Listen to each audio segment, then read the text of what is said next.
By the grace and mercies of God, mga kaigsunan, we were able to survive the 2 months of lockdown. And in case you have not thought about it, pause for a moment and think.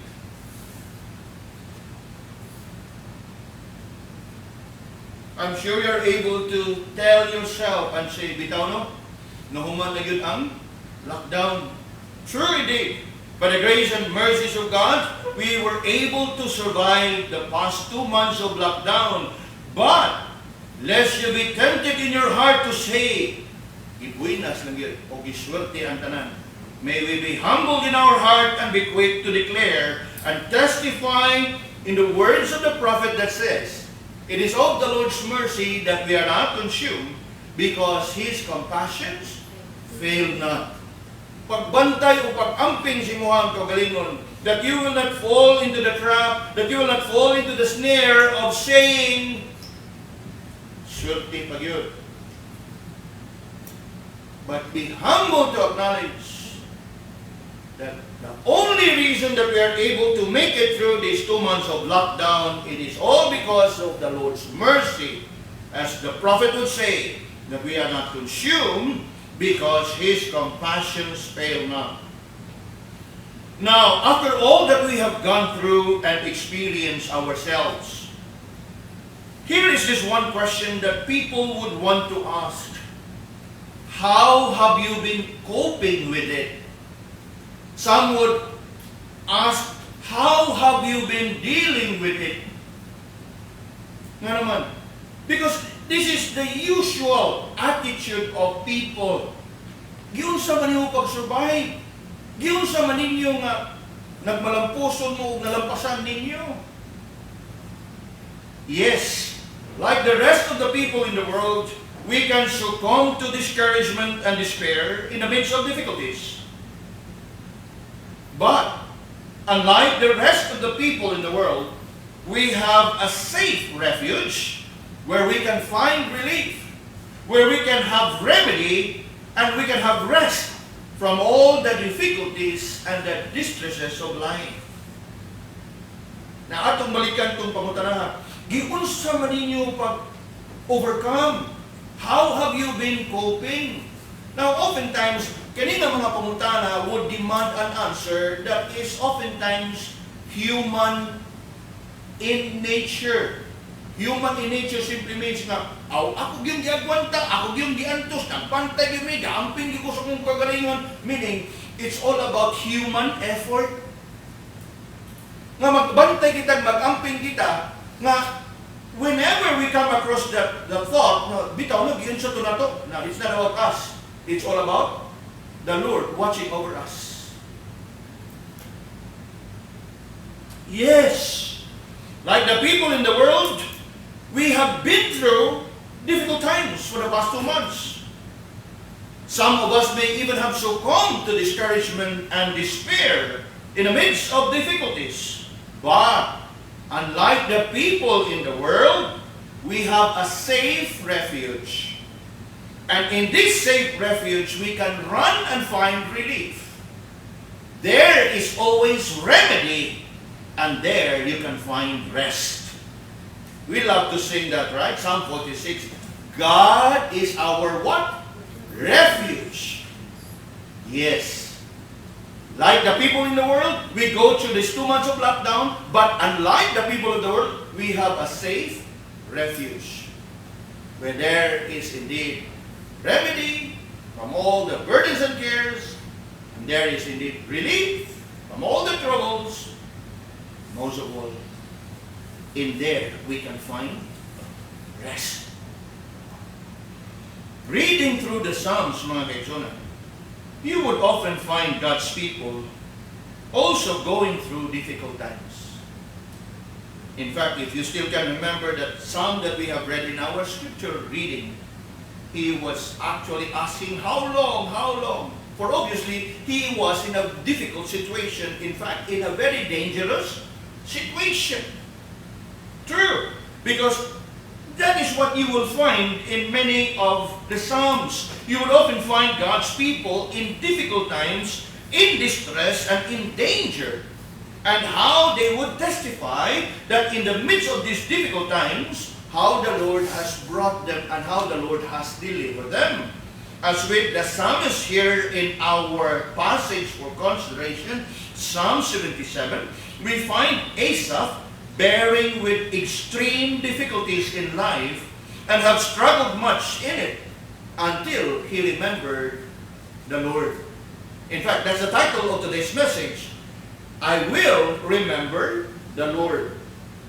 Psalm 77 is one of those psalms that can be classified as a psalm of lament. I mentioned it a while ago in our Sunday school. There are few psalms that falls under this category as a psalm of lament. Though written by a person or an individual, this psalm is oftentimes considered by many as speaking and describing the difficulty and struggle not just of the person writing, but the suffering and difficulty of the entire nation of Israel. Okay? Yes, it was written by a man named Asaph. Yes, it is a condition and the struggle of this man named Asaph, but it is also the same condition that the entire nation is having. Sama ba nga, mahingon ko nga, lisod akong kinabuhi ron kay na ako sa lockdown. Sa pag-ingon na po niya na, I'm sure you can also identify with me nga kamo, sama ka na ko, is also in a lockdown. Are we following? So meaning, while this psalm is a psalm written by Asaph, reflecting all his struggles, but his struggles that described in here also describes the struggle of every person in that one nation. In other words, individually, it is his condition, and the same condition is being shared by the rest of the people. Are we following? Nakuha na ito mga kaibigan? And so, we need to really understand this so that we can go through, as we go through here, verse by verse, we'll be able to appreciate what this psalm is actually all about. It is a psalm of lament, though written by a person or an individual. It is representative of the struggle and the situation of the people of Israel. It was written at a time when God's people were in great difficulty. It was written in a time where God's people is in desperate times of their life, although there was no specific details. Some would refer to this as a situation of God's people during the destruction of Jerusalem.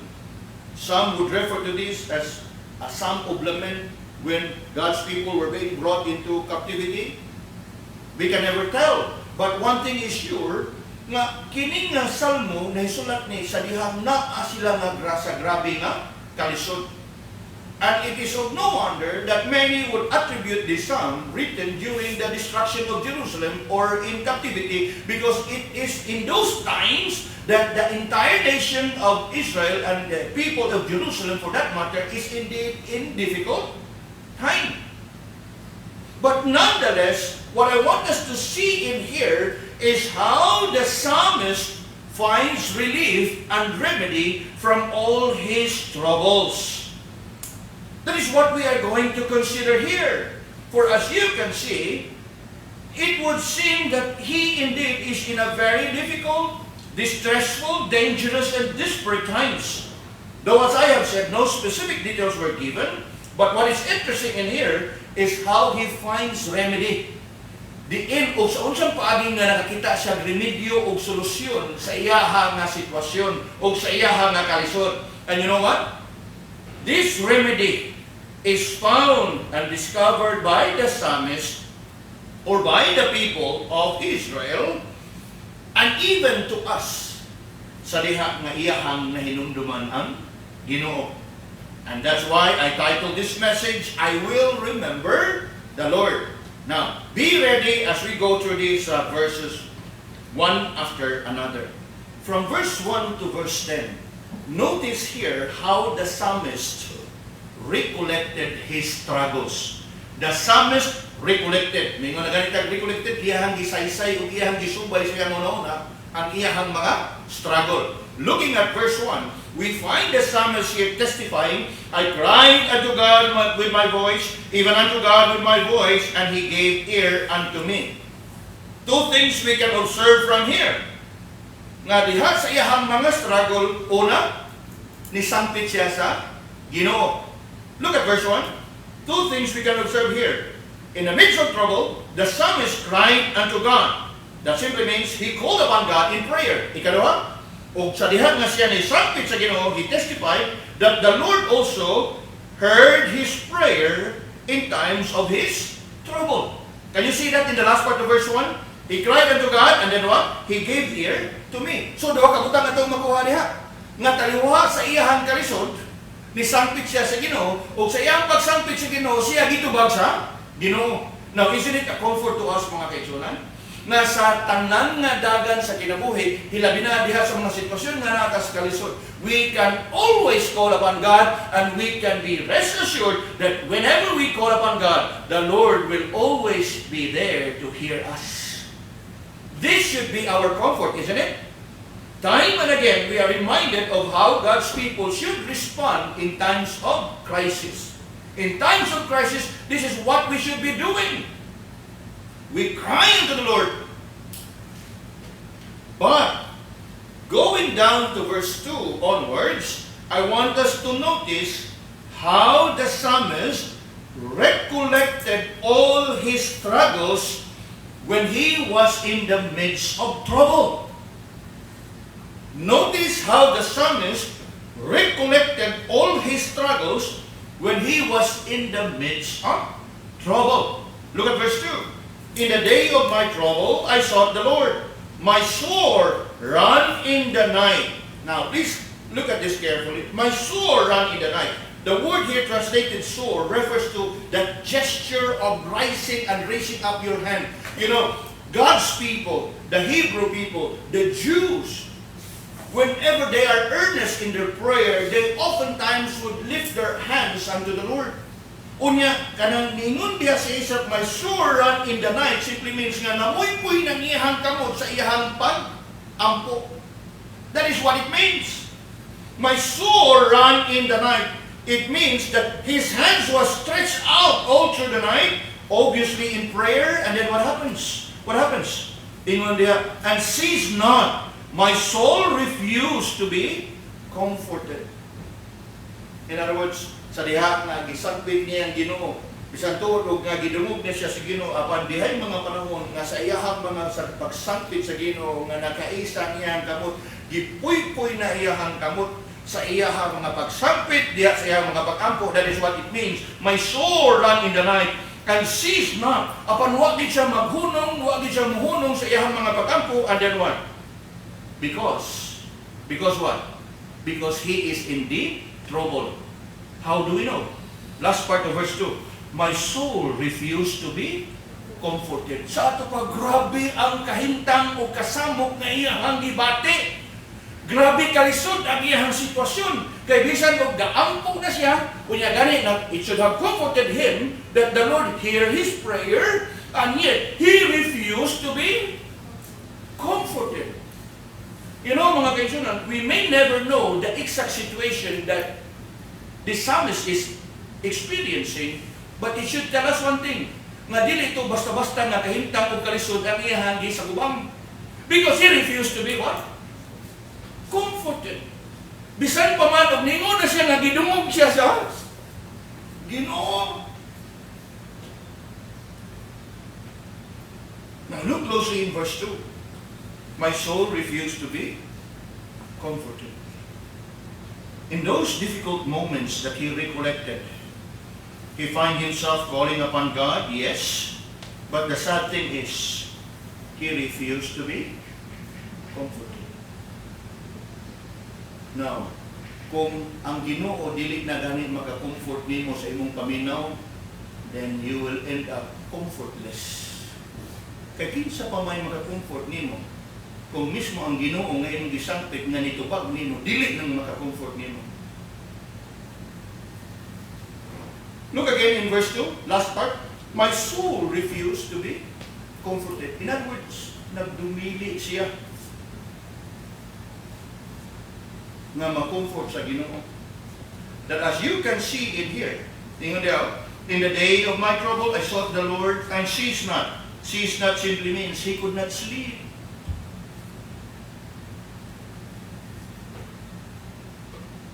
You can see it even more clearly in verse 4. Thou holdest mine eyes waking.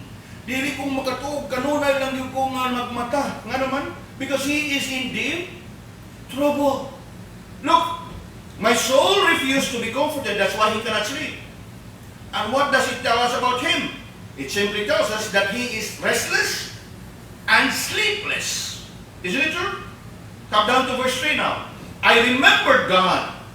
Now, verse 1, isampit na sa Ginoo. Karon iyan na pong hinumduman ang Ginoo. Upon, just when you think that when he remembered God, he will be comforted, bali ang hitabo niya. Look at verse 3. I remembered God. He should have been comforted. Di ba? But what happened to him? I remembered God and was troubled.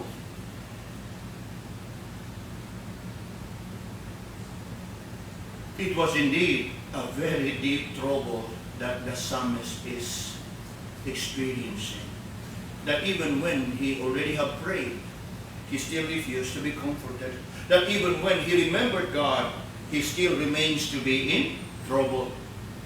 And lo and behold, look on, verse 3, I complained and my spirit was overwhelmed. You know, I am sure you may have come to such a kind of experience that, Lord, why am I feeling this way? Why am I having this heavy burden in my heart?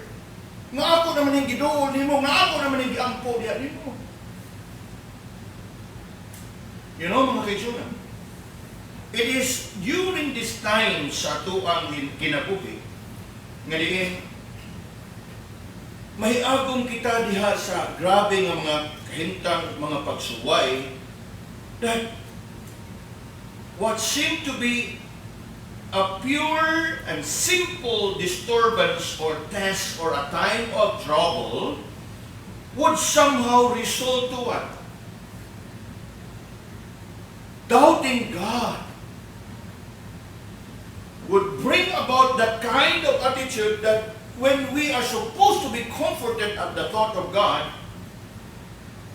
we will continue to be sleepless and restless, and for we refuse to be comforted in the words of the psalmist.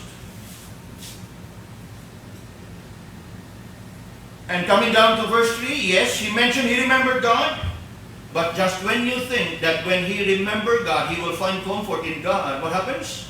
The more he was in trouble. What else? Tungod niya na nibati siya na, I complain sa iyang struggle, iya yung ingon pa na to, in today's language, iya habang ipabuhagay ng tanan.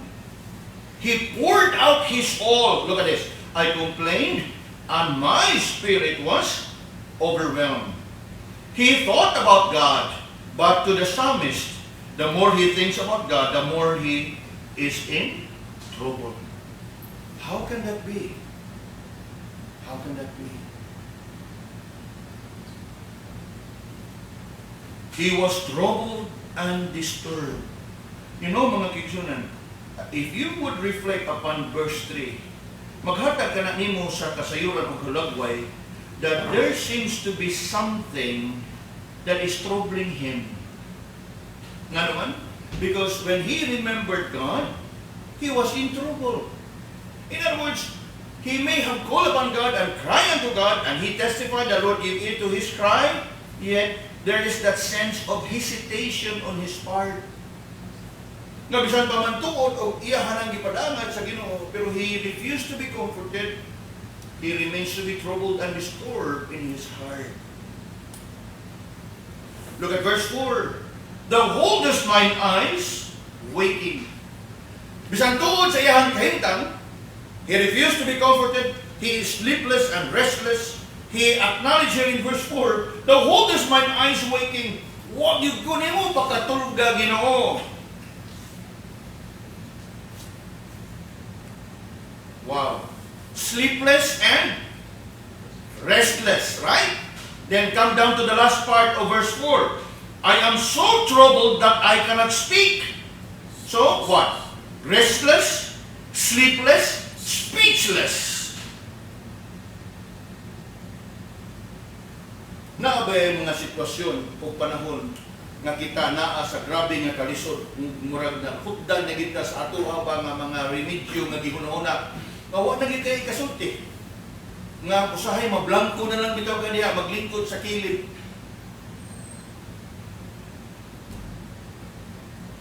You know what? That is what the psalmist is going through. He recollected his struggles. We have learned that he was indeed in deep trouble because it brought him what? Caused him to become restless, sleepless, and what? Speechless. He could no longer express himself. There are just times in our life when we are in deep trouble, in the heaviness of our grief and sorrow, that we cannot even utter any prayer at all. That we can only thank the Lord for the Holy Spirit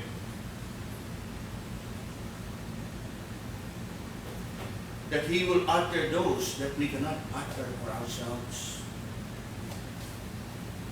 He will intercede for us. Now look again in verse 4. Thou holdest my eyes waking, I am so troubled that I cannot speak. Kung atong tag-aon ang iyang kahimtang dinhi mga kaigsunan, in these just 3 verses, we have learned that the psalmist is sleepless, he is restless, troubled and disturbed, speechless some more. No doubt, he was not just in the midst of a simple difficulty, but that he was indeed trouble. Dili niya nga mga pagsuway o mga krisis ang iyang atubang, but that rather, it was indeed a very extraordinary occasion and a distressful one for him. Ganit mga kaigsunan, at some point in the midst of all his struggles, he tried to encourage himself. Isuwayan niya pagdasig ang iyang kagalingon. Yun sa niya paghimo na. Verse 5 and verse 6. I have considered the days of old, the years of ancient times. I call to remembrance my song in the night. I commune with my own heart, and my spirit made diligent search. Kung sa ibot niya, hindi pasabutin niya. Kaliwa sa iyahang giatubang nga krisis, he tried to comfort himself by looking at all those joyful past. Ang mga maayong nga mga dagan sa iyahang kinabuhi. That is what it means there. I have considered the days of old, the years of ancient times. In fact, this is the verse that would now tell us that the condition here is not just about the condition of the person, but the condition of the entire nation. Nga naman? Because the psalmist here is actually trying to bring back memories of God's bringing them and giving them victory. Joyful past, the good old days when they used to enjoy God's blessing. But the more he looked into all these things, it only brought him deeper into despair.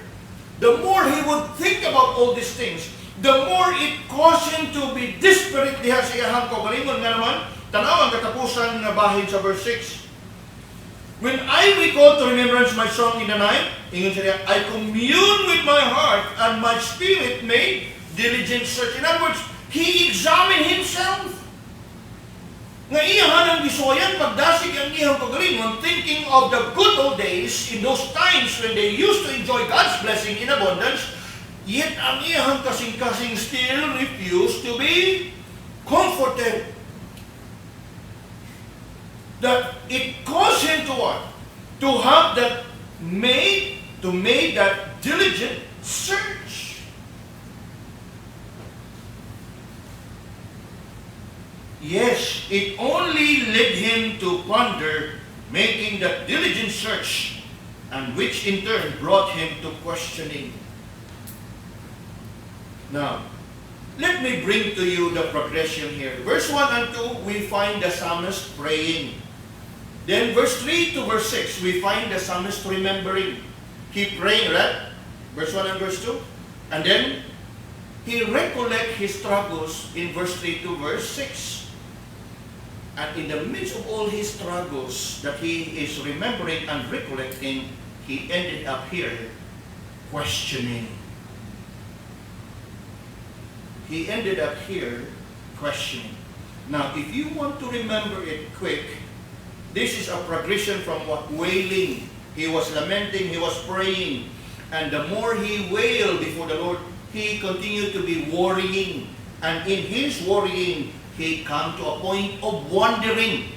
So he start to question and wonder. And what is it about that he wondered? Look at verse 7 now. Will the Lord cast off forever?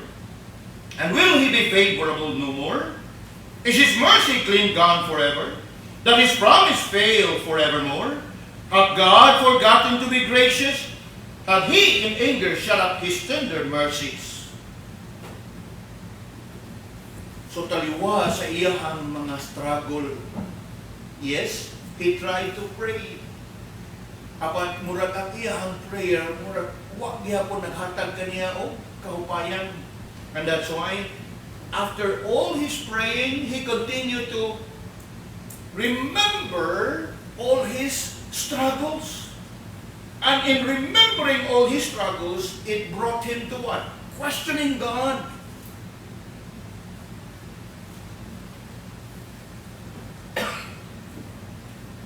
And I want us to look closely at all this questioning that he had in verse 7 to 9.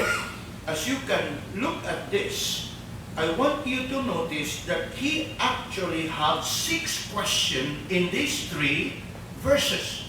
Unong kapangutana sa tulo ka verse. Look at verse 7.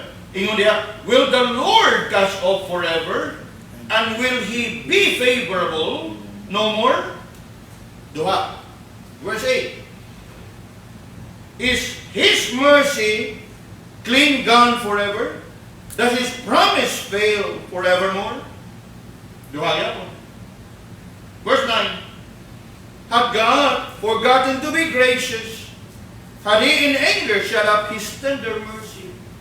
You know mga kaigsunan, kung imong itutukan ang unong ka mga pangutana sa salmista dinhi, they actually focus and centers on the character of God. And what is it about the character of God? The psalmist here is actually considering and started to what? Doubt about the character of God. This gives us the picture and the impression that the psalmist here may have entertained in his heart the thought that God has changed and has ceased to be what or who He is. Nagsugod na siya sa paghunahuna o pagmugna niya sa hunahuna nga murag nihunong naman ang Ginoo sa iyang pagkamatinud-anon. Murag nihunong naman sa Ginoo sa iyang pagkamaluluyon. Nihunong naman siguro ang Ginoo sa iyang pagkamatinumanon. Nihunong naman siguro ang Ginoo sa iyang kaayo, sa iyang mga katawhan.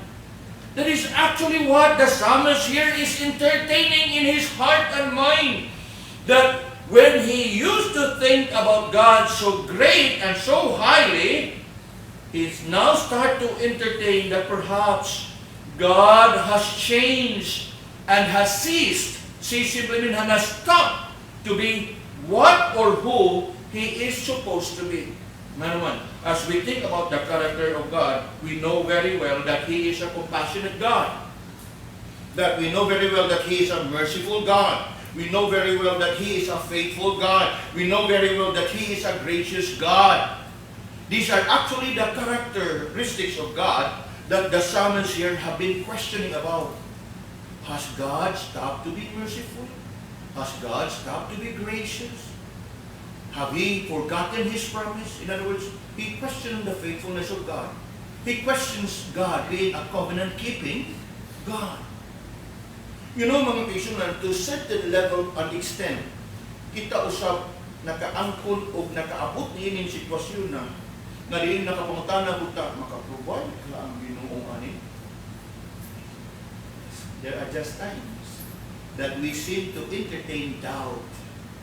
There are just times that we seem to be doubting God. Now, karon, as we consider this question, mga kaigsunan, para sa usa ka tawo nga makaabot niining mga pangutana, maghatag na to bulagway nga these questions do not usually come from someone that is simply discouraged. This tells us that the psalmist here is not just experiencing some discouragement and disappointment, but it should tell us that he is in desperate time of his life. Kay og simple discouragement lang, we will try to encourage ourselves. Rejoice in the Lord lang tani. Trust in the Lord lang tani. When you are disappointed sa imuhang dagan sa kinabuhi, rejoice in the Lord. In everything give thanks. Right? But you should know that kining sitwasyon nga nahimutangan sa samista o sa katawhan sa Israel is not just a simple discouragement or disappointment. Nga naman, because they already have entertained what? Questioning God. Mga kaisunan, there are instances that you can question God, but not in such a kind of questioning as this. Kaya nga naman, kung imong tangang pagkayo ang structure sa iyang mga pangutanan, siya mismo mo entertain o doubt sa iyang kaugalingon. Yes, this gives us the impression that the psalmist may have entertained some kind of doubt. Has God changed? Has God ceased? But what is very interesting here is God in His grace have reminded the psalmist, after all, who is the writer of the psalm? Asaph. There are quite a number of psalms composed and written by Asaph. Now what does it tell us? It tells us that even when you may be a servant of God, a faithful servant of God at God, you, human as you can, and human as you are, you still and can be subjected to difficulties that will bring about discouragement in your life. Nakuha na itong mga kitsunan? No one is exempted. Apan ang nakanindot din kay taliwat ining tanan. The Lord in His grace and mercy, I believe, work in the mind and in the heart of the psalmist that at some point when he has been questioning whether God has abandoned him or not, kalit lang na ni santop sa iyahang hunahuna in the midst of it all, after his diligent search in his heart. Remember, he made that diligent search in his heart, right? He come to a point of realizing in verse 10, and I said, this is my infirmity, but I will remember the years of the right hand of God, of the Most High. Now, what is wonderful here is this.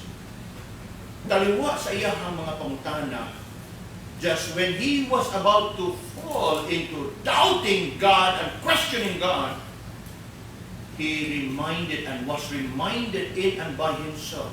Now, how can I think about God like this? How can I dare consider God to have stopped to be faithful? How dare I think of Him in this way? In other words, nahigmata siya. In other words, na girebuke niya ng kagalingon, I should not be thinking of God this way because God is faithful, God is unchanging. And you know what happens? Sa diha nga iyahan ang di pa malandungan, he come to a point nga diin siya na mismo nagaingon in verse 10, this is my infirmity. Now, unsay ko pasabot? It's like the psalmist is saying, this is my burden. This is what God has appointed me at this period of time. How can I question Him?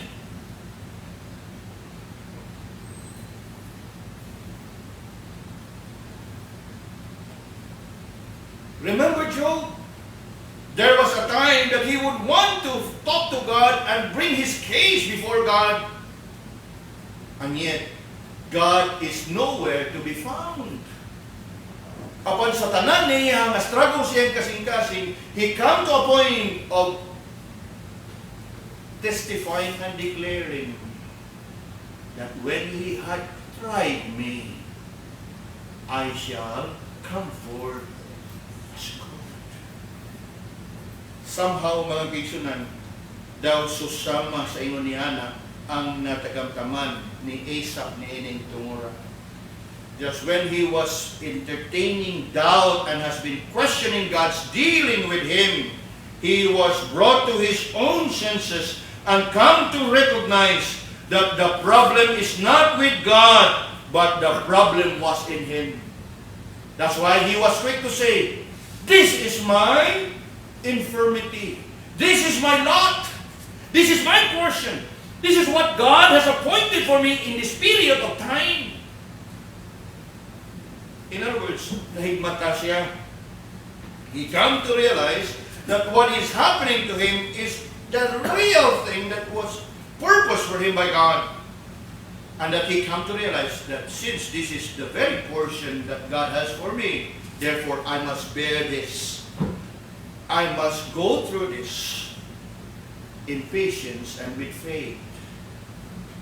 And this is where we see the change.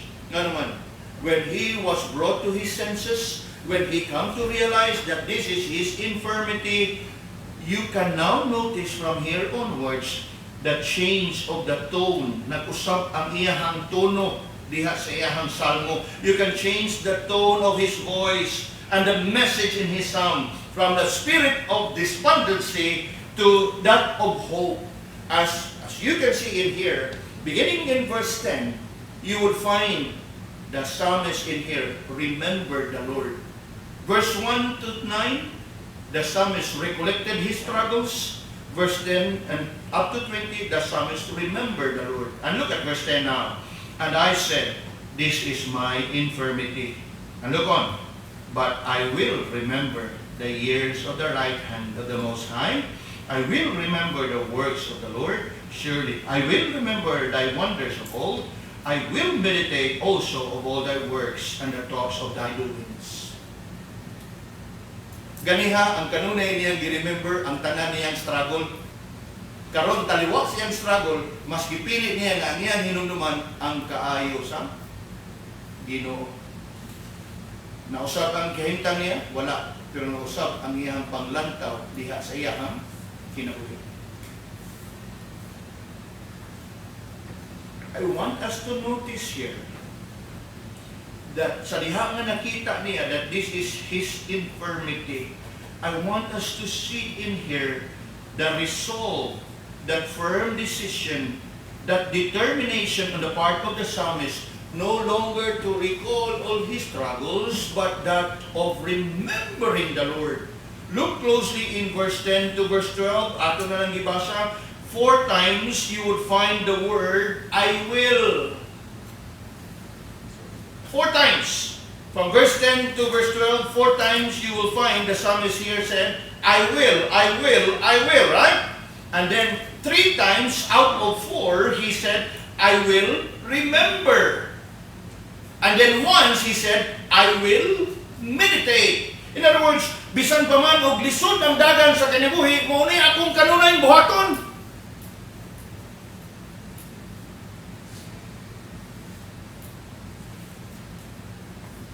Now, this is not just about remembering. You know, some people would teach, well, think positive. No, this is not about thinking positive. It's actually thinking and dwelling on the goodness and the greatness of God. That even when you may be in the worst of all times in mong kinabuhi, if you would but bring yourself to remember the goodness of the Lord, even in the most difficult time of your life, you still can find joy and peace in God.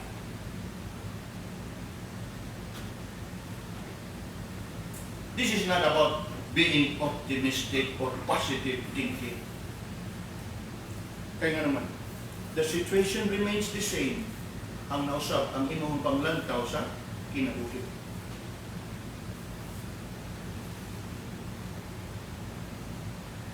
And this repeated "I will," remember, 4 times he said "I will," indicates that he had come to a point of a decision and determined in his heart and resolved that in the midst of all his struggle, instead of dwelling in his struggle, he would rather remember and meditate on the greatness of God. And in so doing, he will find relief from all his troubles. You know, mga kaibigan, sama sa mga katawhan sa Ginoo in the old times, we all can be subjected and is subjected to difficult situations in life. That there is this precious lesson that I want us to learn in here. Summarized in the title, I will remember the Lord. Taliwa sa kalisod, I will remember the Lord. Taliwa sa kawadon, I will remember the Lord.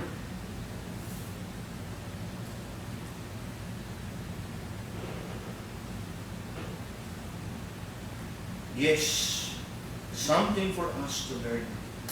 While there will always be circumstances in our life that brings us discouragement and even lead us to despair, but applying this lesson, we can always rest in God even in the midst of trouble.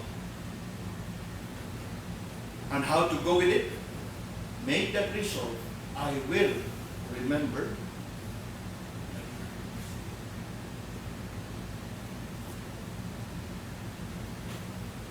And in the case of the psalmist here, what is it that he remembered about God? Now, coming down to verse 13, down to verse 20, he remembers the particular event of the people of Israel in the period of Exodus. The goodness of the Lord, the greatness of the Lord. Look at verse 13 and 14. Remember verse 10 to 12, the I will remember, I will meditate. Come down to verse 12. I will meditate also all thy work and the talk of thy doings. And what is it that he remembered? The way of the Lord is in the sanctuary. He who is so great a God as our God. Thou art God that doest wonders.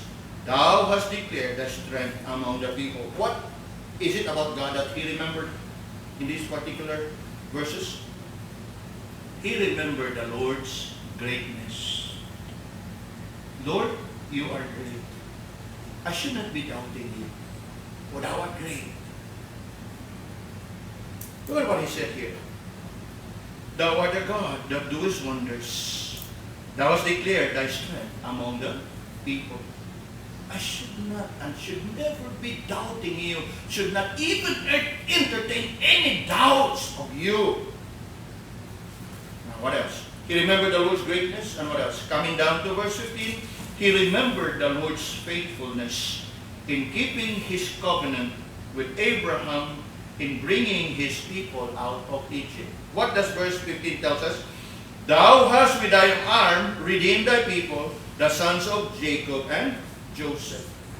If you can remember well, in the book of Exodus, in Exodus chapter 2 and verse 24, we can find God saying, I have remembered my covenant with Abraham.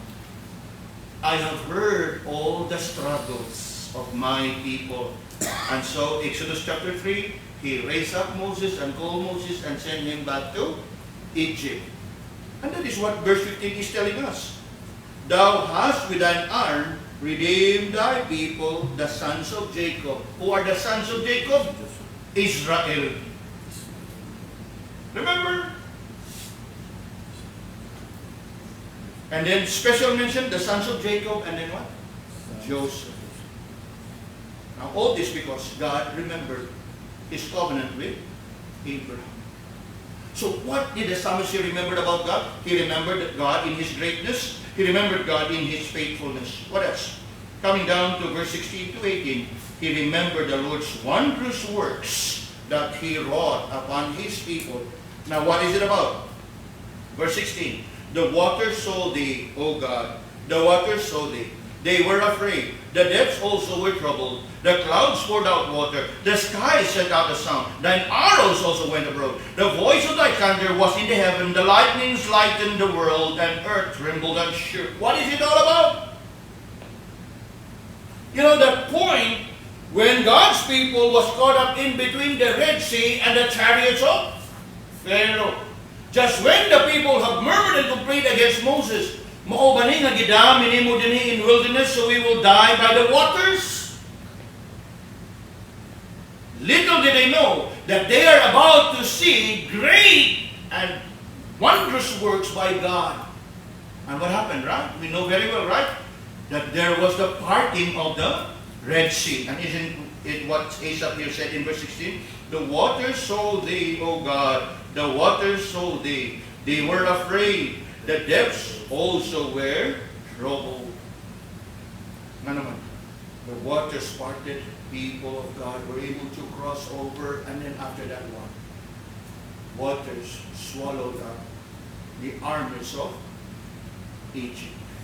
What else did the psalmist here remembers about God? Not only that he remembers the Lord's wondrous work that he wrought upon his people in crossing the Red Sea, he remembered the Lord's deliverance. Deliverance. Verse 19, thy way is in the sea, and thy path is in the great waters, and thy footsteps are not known.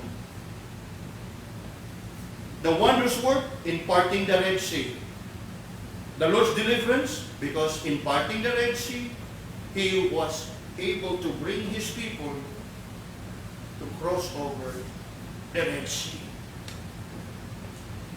You know, mga kaibigan, if we can only have that time to look and examine ourselves and reflect upon the goodness of the Lord, I'm sure the Lord would bring to your attention everything about Him that you have experienced in your life.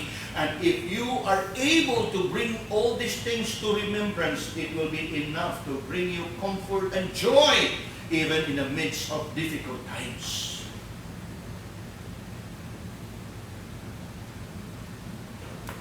Yes, this is how Asaph remembered the Lord. Ang kaayo sa Ginoo ug ang iyahang gahom. Lastly, in verse 20, he remembered the Lord as a good shepherd. Now, you cannot find the good shepherd in verse 20, but look at what it says. Thou leadest thy people like a flock. So, who is that looks after the flock? Shepherd.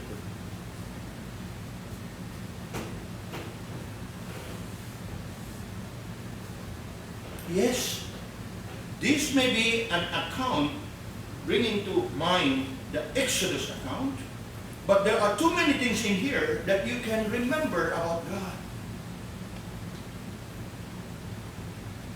Gani, when Asaph remembered all this about God, nagtuo ko that he also must have remembered how the people at that time have doubted, murmured, and complained against God. And yet, in the midst of their complaining and murmuring and doubting, God remained to be faithful unto His own people. This is something I'd like us to learn.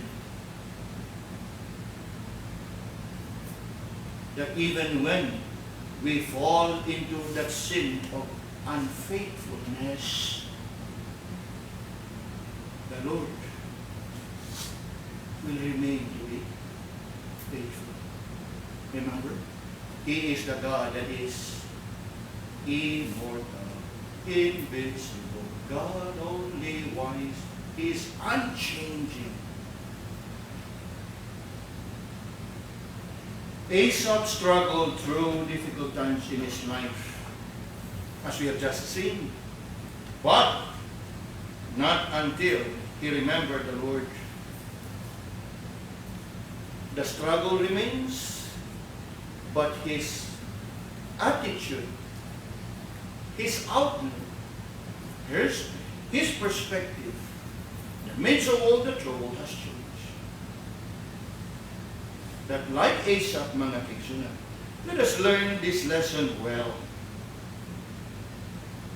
That even when we can say that we have survived the 2 months lockdown and people would have that opportunity to ask, how have you been coping? How have you been responding?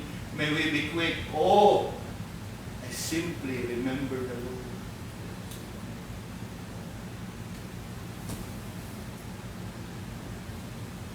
Mga kaibigan, this should remind us at all times, because this wonderful truth that we have considered and we have been considering this morning has been this wonderful truth that has helped and enabled and comforted God's people in all generations, that in the midst of their difficult times and desperate times, they have renewed their hope and commitment to the Lord. O ako na to, that this is one thing that we need sa tuwang panahon karon. That in the midst of all these difficult times, yes, we may tend to think that murag ni kalma-kalma ng gamay, siguro ang stando, ang terminolohiya na kalma-kalma na kay gikan sa GCQ. Now don't be deceived by terminologies, because as our brother Victor has prayed, nagpabilin gihapon ang presensya sa COVID-19. Yes. And the more, rather than giving up to fear and despair, may we continue to remember that